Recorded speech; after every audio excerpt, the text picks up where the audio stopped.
चलो बच्चों, आज हम नाइन्थ के विज्ञान का पहला चैप्टर पढ़ने जा रहे हैं जिसका नाम है हमारे आसपास के पदार्थ। अब हमारे आसपास के पदार्थ के बारे में अब पूछा जाए तो हमारे आसपास के पदार्थ में अनेकों प्रकार के पदार्थ आते हैं, परंतु उसमें मुख्य रूप से क्या 3 प्रकार के पदार्थ होते हैं।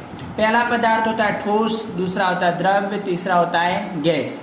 ये 3 पदार्थों के बारे में आप पिछली कक्षा में, छोटी कक्षा में आप पढ़ के आ चुके हो। आज फिर भी हम उसके बारे में थोड़ा चर्चा विचारना करेंगे। आज अब हम देखें तो इसके अंदर लिखा गया है कि अपने चारों ओर नजर दौड़ाने पर हमने विभिन्न प्रकार की वस्तुएं को नजर आती है जिनका आकार, आकृति और बनावट अलग अलग होती है। अब हम आसपास के आप जहाँ घर पे रहते हो, कहीं पे भी रहते हो, आप आसपास का वातावरण देखोगे तो आसपास की वस्तुओं का बनावट होगी तो कोई गोल होगी, कोई चौरस होगी, कोई लंबचौरस होगी, चाहे कोई अलग अलग आकार का होता है। ठीक है, उसकी आकृति आकार अलग होता है, बनावट अलग होती है, अलग अलग तरीके से बनाया जाता है। इसके बाद इसमें देखो तो इस विश्व में प्रत्येक वस्तु जिस सामग्री के बनी होती है उसे वैज्ञानिक रूप से पदार्थ के नाम दिया जाता है। अब इस विश्व में, इस दुनिया में जो भी चीज वस्तुएं बनी होती है तो हम लोग अनेकों प्रकार से लोग कहते हैं कि भगवान ने बनाया, ऐसा बनाया, ऐसा कुछ नहीं होता है। इसमें अनेक विज्ञान के द्वारा भी कहा जाता है कि ये जो चीज वस्तु है एक तरह की क्या पदार्थ मानी जाती है। ठीक है, उसके बाद आप देखें तो इस हवा में हम श्वास लेते हैं, जो भोजन हम खाते हैं, पत्थर, बादल, तारे, पौधे एवं पशु, यह तक कि पानी की एक बूंद, यह रेत का एक कण, ये सभी पदार्थ हैं। तो यहाँ पे हमारे जितने आसपास में बोले कि पत्थर है, बादल है, तारे है, सूरज है, चांद है, पशु है, पक्षी है, पेड़ पौधे, कण, मिट्टी के छोटा सा कण हो, नमक का छोटा सा कण है, सबको एक क्या पदार्थ के रूप में गिना जाता है। एक तरह का क्या पदार्थ है। अगर पूछा जाए कि पदार्थ में क्या क्या आता है तो ये वस्तुओं को आपको लिखना होगा।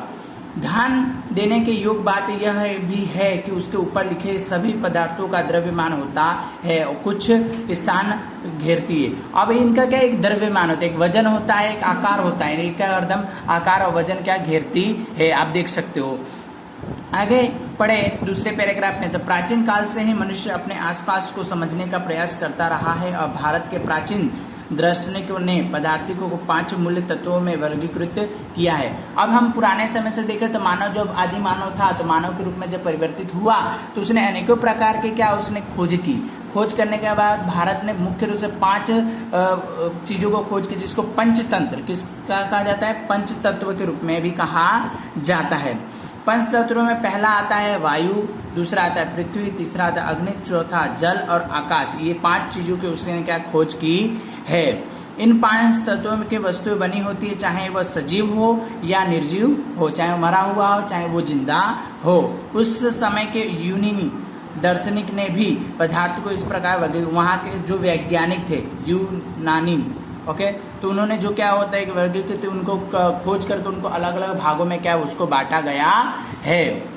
आगे देखे तो आधुनिक वैज्ञानिक ने पदार्थों को भौतिक गुणधर्म एवं रासायनिक प्रकृति के आधार पर 2 प्रकार से वर्गीकृत किया है। उन्होंने क्या 2 प्रकार से इसको बांटा गया है। तो इस अध्याय में हम भौतिक गुणों में के आधार पर पदार्थों के बारे में ज्ञान अर्जित करेंगे। पदार्थ के रासायनिक पहलुओं और आगे के अध्याय में पढ़ेंगे पदार्थ के भौतिक स्वरूप। अब हम क्या पढ़ेंगे, पदार्थ के भौतिक स्वरूप। पदार्थ क्या कणों से मिलकर बना होता है। किससे मिलकर बना होता है, कण, छोटे छोटे जो रेती के कण होते हैं उससे क्या वो मिलकर बना होता है। बहुत समय तक पदार्थ के प्रकृति के बारे में 2 विचारधारणाएं प्रचलित थी। 2 तरह की विचारधारणा लोग मानते थे कि ऐसा होगा। तो उसमें एक विचारधारा का यह मानना था कि पदार्थ लकड़ी के टुकड़े की तरह सतह होता है। लोग मानते थे कि पदार्थ क्या होता है, एक लकड़ी का टुकड़ा होता है, छोटा सा एक टुकड़ा होता है, बाकी ऐसा नहीं था। परंतु अन्य विचारधाराओं ने माना था कि वह पदार्थ एक रेती की तरह के कणों से मिलकर बने होते, एक वो रेती के कण की तरह मिलकर बने होते, क्योंकि छोटे छोटे रेती के कण मिल जाए तो बड़ा बन जाता है, उस प्रकार से होते, बाकी ऐसा भी नहीं था। आइए हम क्रियाकलापों के पदार्थों के द्वारा हम इसके बारे में क्या पढ़ना है। चलो क्रियाकलाप 1.1 पढ़ेंगे कि एक 100 मिली बीकर ले, मतलब कि एक आप 100 मिली पानी भर के एक गिलास लेना है। एक बीकर के जल से आधार भरकर जल के स्तर पर निशान कर दीजिए। तो आपको क्या करना है कि एक कांच का गिलास लेना है, कांच के गिलास में 100 मिली मतलब पानी भर देना है। दिए गए नमक का और शक्कर के कांच की छड़ की मदद से जल को घोलना, और क्या करना है कि उसमें चीनी और नमक दोनों डालना है, और क्या एक कांच की जो छड़ होती है मतलब कि पट्टी होती है उसके द्वारा क्या पानी में उसको हिलाना है। जल के स्तर को आए बदलाव को ध्यान देंगे। आपके अनुसार नमक और शक्कर का क्या हुआ है, ये कहाँ गायब हो गए, क्या जल के स्तर में कोई बदलाव हुआ? तो हम लोगों को लगेगा पानी और शक्कर डालेंगे, जब उसको हम घोलेंगे पानी के अंदर, जब मिलाएंगे उसको तो क्या होगा, पानी के अंदर ऑटोमेटिक मिक्स हो जाएगा, और क्या पानी का थोड़ा रंग बदल जाता है, पहले सफेद मतलब जैसा रखता है, फिर बाद में थोड़ा थोड़ा पीला दिखने लगता है। इन प्रश्नों का उत्तर पाने के लिए हमें इसे विचार को स्वीकार करके सभी पदार्थों के कणों में से बने होते हैं। उपरोक्त विकल्पों के चम्मच में रखी गई नमक या शक्कर अब पूरी पानी में घुल गई है, जैसे कि चित्र के।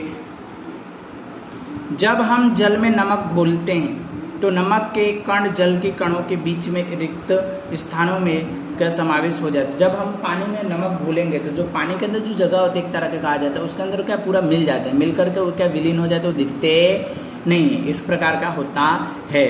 अब आज के लिए इतना ही।